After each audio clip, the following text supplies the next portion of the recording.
ತೆಲಗಾರ್ತಿಯಾಗಿ ಆಚೆ ಬಂದಂತಹ ಅಶ್ವಿನಿ ಅವರು ಈಗ ನಮ್ಮ ಜೊತೆ ಇದ್ದಾರೆ. ಬನ್ನಿ ಅವ್ರನ್ನ ಕಾರ್ಯಕ್ರಮಕ್ಕೆ ವೆಲ್ಕಮ್ ಮಾಡೋಣ.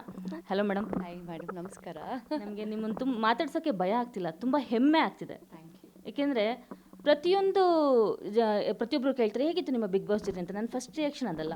ಅಶ್ವಿನಿ ಬಿಗ್ ಬಾಸ್ ಮನೆಗೆ ಕಾಲಿಟ್ಟಾಗ್ಲಿಂದನೂ ಮುಳ್ಳುಗಳೇ, ಬರೀ ಟೀಕೆಗಳೇ. ಅವ್ರು ಕುಂತ್ರೂ ತಪ್ಪು, ನಿಂತರೂ ತಪ್ಪು, ಮಾತಾಡಿದ್ರು ತಪ್ಪು, ನಕ್ಕಿದ್ರು ತಪ್ಪು, ಜೋರಾಗಿ ಮಾತಾಡಿದ್ರು ತಪ್ಪು, ಸಾಫ್ಟಾಗಿ ಮಾತಾಡಿದ್ರು ತಪ್ಪು, ನಾಟಕ ಅಂತ. ಸೊ ಇಷ್ಟೆಲ್ಲ ಟೀಕೆಗಳು ಯಾರಿಗೂ ಕೂಡ ದಾಖಲೆ ಮಟ್ಟದಲ್ಲಿ ಯಾರಿಗೂ ಬಂದಿಲ್ಲ. ಯಾಕೆಂದರೆ ಈ ಸಲ ಓಟ್ ಅಷ್ಟೊಂದು ಪಡ್ಕೊಂಡು ಗಿಲ್ಲಿಯವರು ದಾಖಲೆ ಬರೆದಿದ್ದಾರೆ ಅಂತ ಹೇಳ್ತಾರೆ. ಆದರೆ ಇಷ್ಟೊಂದು ಟೀಕೆಗಳನ್ನ ಪಡ್ಕೊಂಡು ದಾಖಲೆ ಬರೆದಿರೋದು ಅಶ್ವಿನಿ ಗೌಡ ಅವರು. ಸೊ ಈ ಬಗ್ಗೆ ನನ್ನ ನಿಮ್ಮ ರಿಯಾಕ್ಷನ್ ನಾನು ಎಕ್ಸ್ಪೆಕ್ಟ್ ಮಾಡ್ತಾ ಇದ್ದೀನಿ. Thank you madam. First of all ತುಂಬ ಚೆನ್ನಾಗಿ ಹೇಳಿದ್ರಿ. ಬಿಕಾಸ್ ಅಷ್ಟೇ ಗತ್ತಲ್ಲಿ ನೀವು ಹೇಳಿದ್ರಿ ರಾಜಮಾತೆ ಅಂತೆಲ್ಲನೂ. ನಾನು ಅಷ್ಟೇ ಗತ್ತಲ್ಲೇ ಒಳಗಡೆ ಹೋಗಿದ್ದೆ. ನನಗೆ ಯಾವುದು ಕೂಡ ಅಲ್ಲಿ ಆಡಬೇಕು, ಗೆಲ್ಲಬೇಕು ಆ ಛಲ ನನಗೆ ಕೊನೆ ಕ್ಷಣದವರೆಗೂ ಇತ್ತು. ಬಿಕಾಸ್ ಬಿಗ್ ಬಾಸ್ ಅನ್ನೋವಂಥ ತುಂಬ ಜನರ ಕನಸು, ಕೋಟ್ಯಾಂತರ ಜನರ ಕನಸು. ಬಟ್ ಅಂಥದ್ರಲ್ಲಿ ನಾವೆಲ್ಲ ಆಯ್ಕೆಯಾಗಿ ಒಂದು 24 ಜನ ಅಲ್ಲಿಗೆ ಹೋಗ್ತೀವಿ ಅಂದರೆ ನಮ್ಮಷ್ಟು ಪುಣ್ಯವಂತರು ಬೇರೆ ಯಾರೂ ಇಲ್ಲ. ಹೊರಗಡೆಯಿಂದ ನೋಡೋವಂಥವ್ರಿಗೆ, ಎಂಟರ್ಟೈನ್ಮೆಂಟ್ ಆಗಿ ನೋಡೋವಂಥವ್ರಿಗೆ ಅದು ಕೇವಲ ಒಂದು ಬಿಗ್ ಬಾಸ್ ಮನೆ, ಒಂದು ಅರಮನೆ. ಬಟ್ ನಮ್ಮ ಒಂದು ಕಂಟೆಸ್ಟೆಂಟ್ಗಳಿಗೆ ಅದು ಬರೀ ಅರಮನೆ ಮಾತ್ರ ಆಗಿರಲಿಲ್ಲ, ಒಂದು ಯುದ್ಧ ಭೂಮಿನೇ ಆಗಿತ್ತು. ಬಟ್ ಆ ಯುದ್ಧಕ್ಕೆ ನಾವು ಹೋಗ್ತೀವಿ ಅಂದಾಗ ನಾವು ತುಂಬಾ ಪ್ರಿಪೇರ್ಡ್ ಆಗಿ ಹೋಗಬೇಕಾಗತ್ತೆ. ಬಟ್ ನಾನು ಬಿಗ್ ಬಾಸ್ನ ನೋಡದೇ ಇರೋ ಕಾರಣ ನನಗೆ ಹೇಗಿರಬೇಕು ಏನು ಅನ್ನೋದು ಯಾವುದೂ ಒಂದು ಐಡಿಯಾ ನನಗಿರಲಿಲ್ಲ. ಈಗ ಜೀವನನೂ ಹಾಗೆ, ನಾವು ಯಾವುದೋ ಸ್ಕ್ರಿಪ್ಟನ್ನ ಹಾಕ್ಕೊಂಡು ಬದುಕೋದಕ್ಕೆ ಆಗೋದೇ ಇಲ್ಲ. ನನ್ನ ಜೀವನ ಹೇಗೆ ಬರುತ್ತೋ ಹಾಗೆ ಸ್ವೀಕರಿಸಬೇಕು.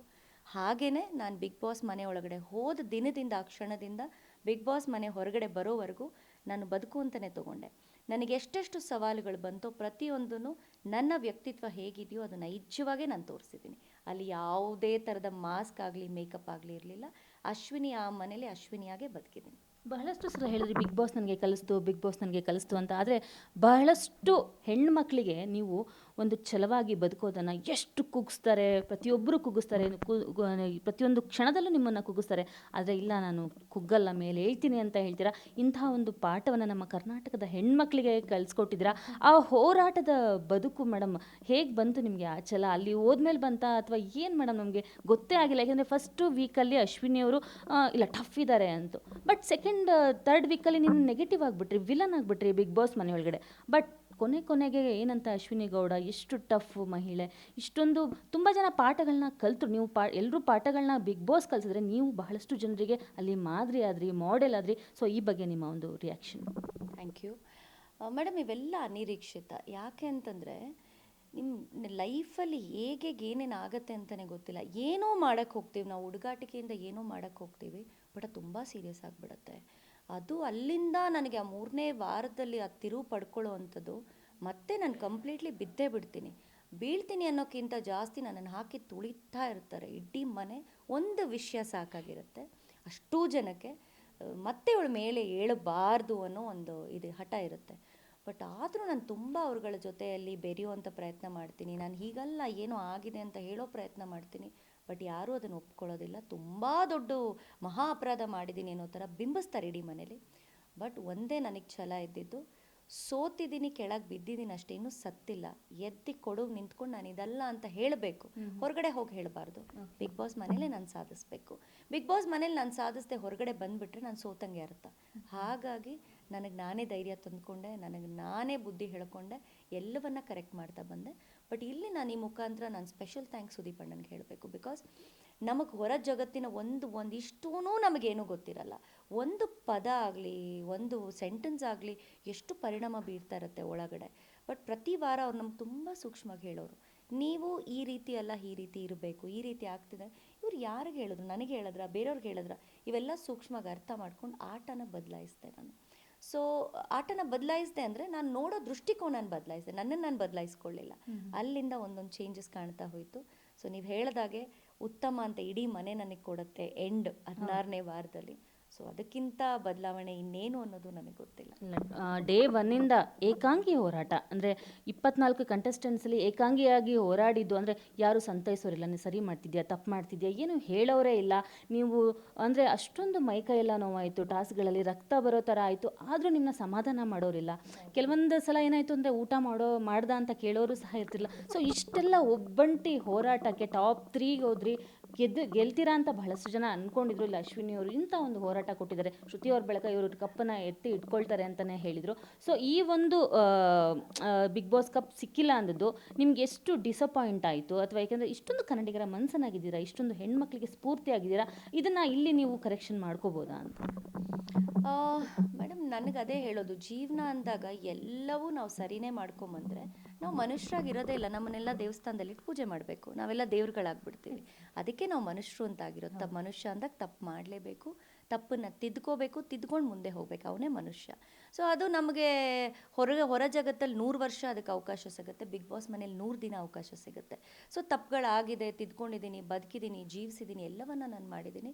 ಬಟ್ ಎಲ್ರಿಗೂ ಒಂದು ಎಕ್ಸಾಂಪಲ್ ಸೆಟ್ ಮಾಡಿದ್ದೀನಿ ಅಂತ ನಿಮ್ಗಳ ಬಾಯಲ್ಲಿ ನಾನು ಕೇಳುವಾಗ, ಯಾಕಂದರೆ ನೀವು ಮಾಧ್ಯಮ ಲೋಕದಲ್ಲಿರುವಾಗ ಎಲ್ಲ ವಿಚಾರಗಳು ನಿಮಗೆ ತುಂಬ ಬೇಗ ಬರ್ತಾ ಇರುತ್ತೆ. ಸೊ ನೀವು ಅದನ್ನು ಹೇಳ್ತಿದ್ದೀರಾ ಅಂದಾಗ ಖಂಡಿತವಾಗ್ಲೂ ನಾನು ಅದನ್ನು ತಗೊಳ್ತೀನಿ. ಆ್ಯಂಡ್ ಆಲ್ಸೋ ನೀವು ಹೇಳಿದ್ರಿ ಕಪ್ಪನ್ನ ನೀವು ಎತ್ತಿ ಹಿಡಿತೀರಾ ಅನ್ನೋ ಒಂದು ಇದರಲ್ಲಿದ್ದರು ಅಂತ. ಹೌದು ಮೇಡಮ್, ತುಂಬ ಕಷ್ಟಪಟ್ಟೆ ನಾನು. ಬಿಕಾಸ್ ನಾನು ಹೇಳ್ದಂಗೆ ನನಗೆ ಬರೀ ಅದೊಂದು ಅರಮನೆ ಆಗಿರಲಿಲ್ಲ, ನನಗೊಂದೊಂದು ಯುದ್ಧ ಭೂಮಿನೇ ಆಗಿತ್ತು. ಒಂಟಿಯಾಗಿ ನಾನು ಹೋರಾಟ ಕೊಟ್ಟಿದ್ದೀನಿ, ಯಾರಿಗೂ ಕೇರ್ ಮಾಡಲಿಲ್ಲ. ಆ್ಯಂಡ್ ಒಂದು ಇಲ್ಲಿ ವಿಚಾರ ಎಲ್ಲರೂ ಗಮನಿಸಬೇಕು, ಯಾರು ನನ್ನ ಕೆಣಕಿದಾರೋ ಅವ್ರನ್ನ ನಾನು ಬಿಟ್ಟಿಲ್ಲ. ನಾನು ಯಾರ ಹತ್ರ ಕೆಣಕೊಂಡು ಜಗಳಕ್ಕೆ ಹೋಗಲಿಲ್ಲ. ಮತ್ತು ನಾನು ಏಕವಚನ ಆ ಪದ ಬಳಕೆಗೆ ನಾನು ಕೊನೆವರೆಗೂ ನಾನು ಫೈಟ್ ಮಾಡಿದ್ದೀನಿ. ಬಿಟ್ಟರೆ ಕೆಲವ್ರಿಗೆ ಹೋಗ್ತಾ ಹೋಗ್ತಾ ತುಂಬ ಒಂಥರ ಜೋಕ್ ಅಂತ ಅನಿಸ್ಬೋದು, ಯಾಕೆಂದರೆ ಅವರ ವಯಸ್ಸಾಗ್ಬೋದು, ಎಕ್ಸ್ಪೀರಿಯನ್ಸ್ ಆಗ್ಬೋದು. ಬಟ್ ನಿಜ ಜೀವನದಲ್ಲಿ ಯಾರಾದರೂ ಏಕವಚನ ಪದ ಬಳಕೆ ಮಾಡಿದಾಗ ಯಾರೇ ಆಗಲಿ ಟ್ರಿಗರ್ ಆಗ್ತಾರೆ. ಅದು ಬಿಗ್ ಬಾಸ್ ಮನೇಲಿ ಯಾಕೆ ಆಗ್ತಿರ್ಲಿಲ್ಲ ಅನ್ನೋದು ನನಗೆ ಗೊತ್ತಿಲ್ಲ. But everybody was okay with it. But ನನಗೆ ಅದು ಆಗ್ತಾ ಇರಲಿಲ್ಲ. ಮೇ ಬಿ ನನ್ನ ಹೋರಾಟದ ಬದುಕು ಕೂಡ ನನಗೆಲ್ಲೋ ಒಂದು ಕಡೆ ಧ್ವನಿ ಎತ್ತುವಾಗಿ ಮಾಡ್ತಾ ಇತ್ತು. ಅದು ಒಂದು ಆಗ್ತಾಯಿತ್ತು. ಆ್ಯಂಡ್ ಏಕಾಂಗಿಯಾಗಿ ನನ್ನ ಹೋರಾಟ ಇದ್ದಿದ್ದು ನಿಜ, ಒಂಟಿಯಾಗಿ ನಾನು ಹೋರಾಟ ಮಾಡಿದ್ದೀನಿ. ನೀವು ಹೇಳಿದಾಗೆ ಅಲ್ಲ ಮನೇಲಿ ಯಾರು ನೀವು ಊಟ ಮಾಡಿದ್ರ ಅಂತಲೂ ಕೇಳ್ತಿರ್ಲಿಲ್ಲ. ಆ್ಯಂಡ್ ನಾವೇನಾದರೂ ಒಂದು ಟಾಸ್ಕ್ ಆಡಿ ಸುಸ್ತಾಗಿ ಬಂದರೂ ಕೂಡ, ಸುಸ್ತಾಗ್ತಿರುತ್ತೆ, ಒಂದು ಗ್ಲಾಸ್ ನೀರು ಬೇಕು ಅಂದರೆ ಇಲ್ಲಿಂದ ಒಂದು 100 ಮೀಟ್ರ್ ಹೋಗಿ ಅಲ್ಲಿಂದ ಕಿಚನಿಂದ ತಂದು ಕೊಡಬೇಕು. ಬಟ್ ಅದನ್ನು ಯಾರು ಮಾಡೋಕ್ಕೂ ಒಂಚೂರು ಆಲಸ್ಯ. ಯಾಕಂದರೆ ಯಾರಿಗೂ ನಾವು ನಮ್ಮವರು, ಅವ್ರು ನಮ್ಮವರು ಅಂತ ಅನಿಸಿರ್ಲಿಲ್ಲ. ಅಂದರೆ ನಾನು ನಾನು ಅನ್ಕೋತಿದ್ದೆ ಇವರೆಲ್ಲ ನಮ್ಮವರು, ನನ್ನ ಮನೆ ನಮ್ಮವರು.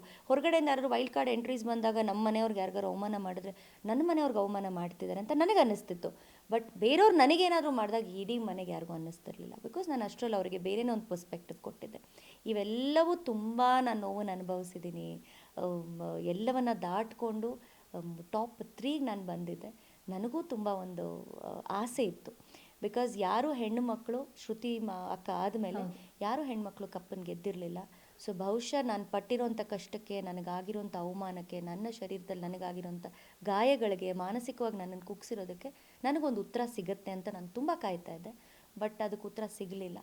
ಆ ವಿಚಾರದ ನಂಗೆ ತುಂಬ ಬೇಸರ ಇದೆ. ಓಕೆ, ಡೇ ಒನ್ನಿಂದನೂ ಇಷ್ಟೊಂದು ನೆಗೆಟಿವಿಟಿನ ಕೇಳ್ಕೊಂಬಂದ್ರಿ, ಅಷ್ಟೆಲ್ಲವನ್ನು ಸಾಧಿಸಿ ಹೊರಗಡೆ 100 ದಿನಗಳನ್ನ ಪೂರೈಸಿ ಹೊರಗಡೆ ಬಂದರೆ ಅದೇ ಒಂದು ಕಪ್ಪು. ಏಕೆಂದರೆ ನೆಗೆಟಿವಿಟಿ ಅನ್ನೋದನ್ನು ನಾವು ಯಾಕೆ ನಮಗೆ ಕಪ್ ಸಿಗಲಿಲ್ಲ ಅಂದ್ಕೋಬೇಕು. ಸೊ ಅದೇ ನನ್ನ ಒಂದು ಹೋರಾಟ. ಇಷ್ಟೊಂದು ನಮ್ಮನ್ನು ಕುಗ್ಸಿದ್ರು ನಾವು ಗೆದ್ದು ಬರ್ತೀವಿ ಅಂತ ನೀವು ಒಂದು ಸಂದೇಶ ಸಾರಿದ್ದೀರಾ ಅಂತ ನಿಮ್ಗೆ ಅನ್ಸತ್ತಾ?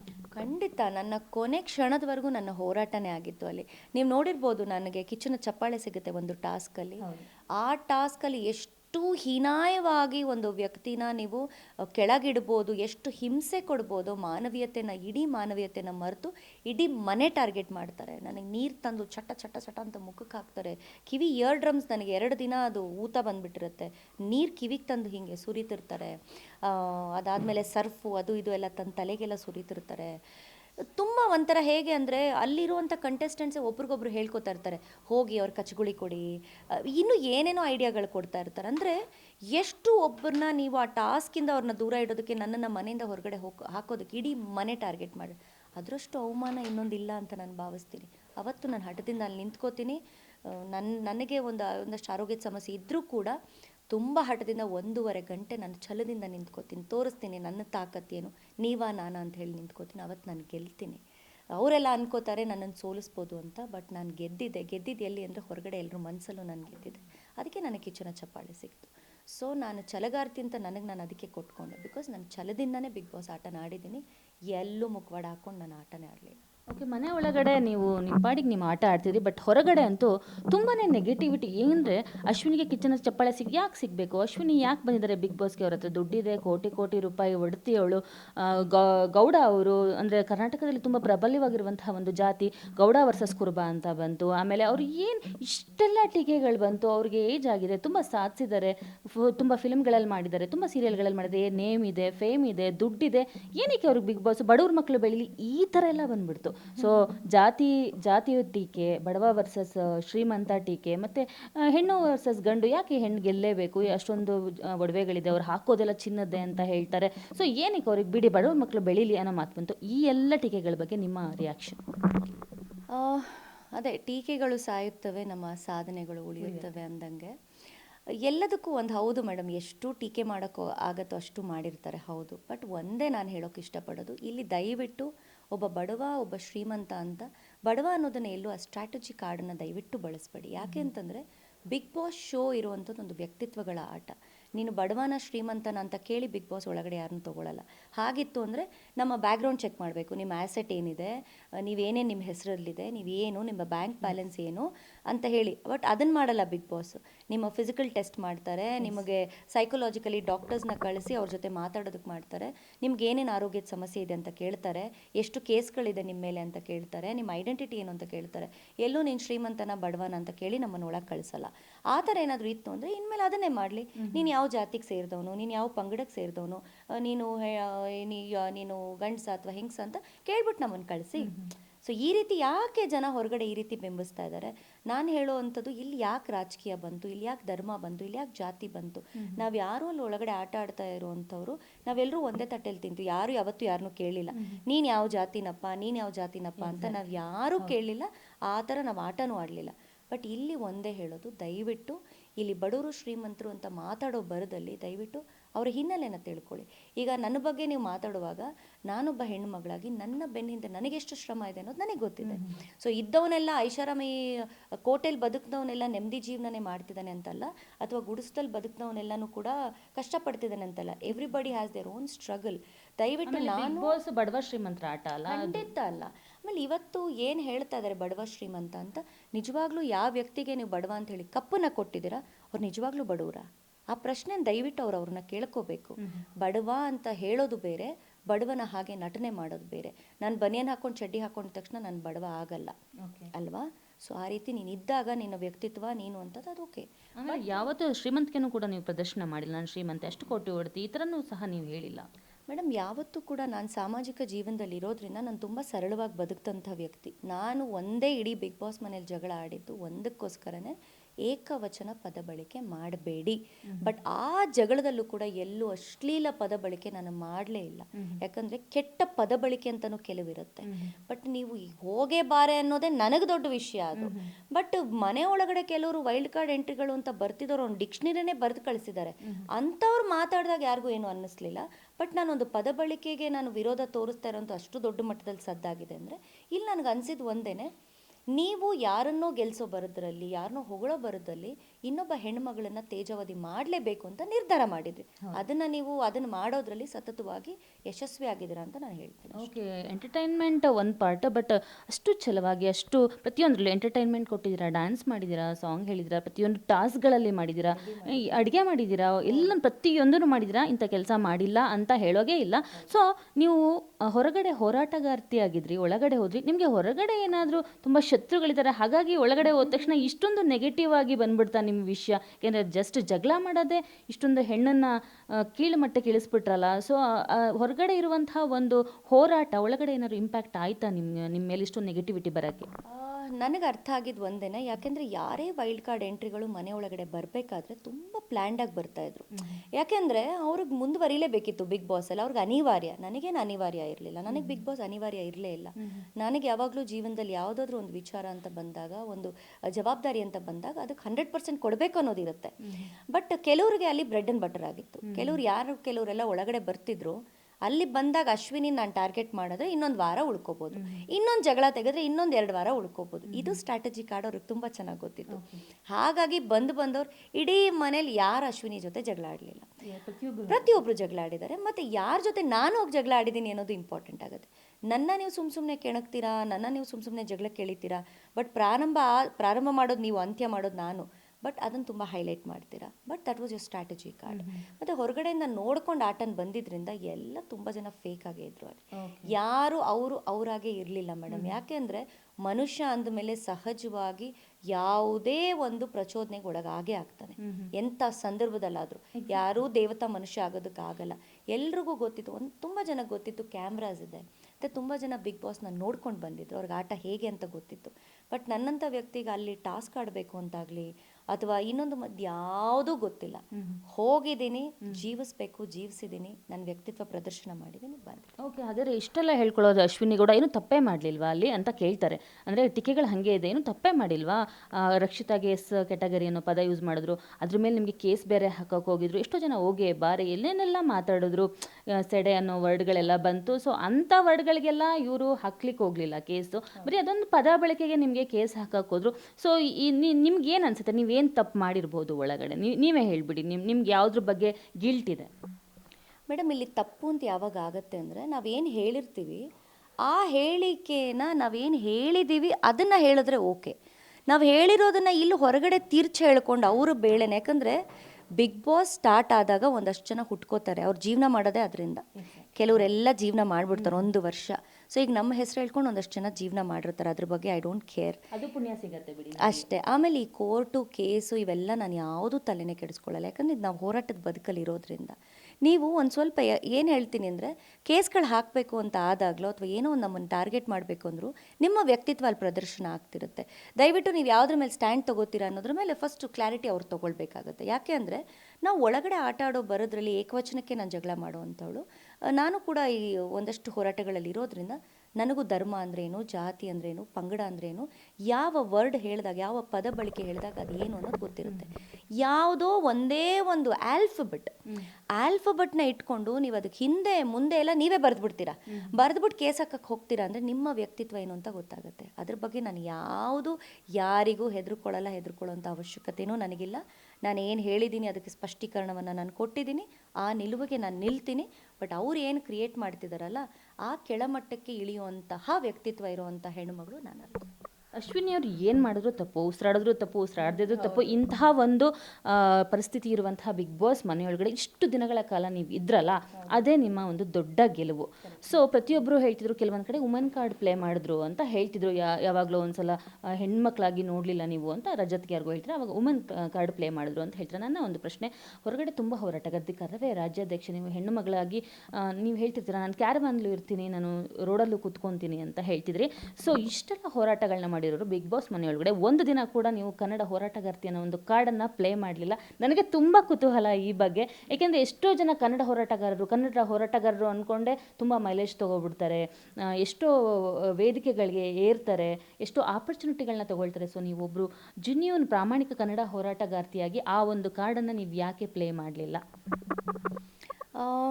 ನನಗೆ ಅದನ್ನು ಕಾರ್ಡಾಗಿ ಪ್ಲೇ ಮಾಡೋಕ್ಕೆ ಇಷ್ಟ ಇಲ್ಲ ಮೇಡಮ್. ಯಾಕೆಂದರೆ ಅದು ನನ್ನ ಸ್ವಾಭಿಮಾನ, ನನ್ನ ಭಾಷೆ ಅನ್ನೋಂಥದ್ದು ನನ್ನ ಸ್ವಾಭಿಮಾನ.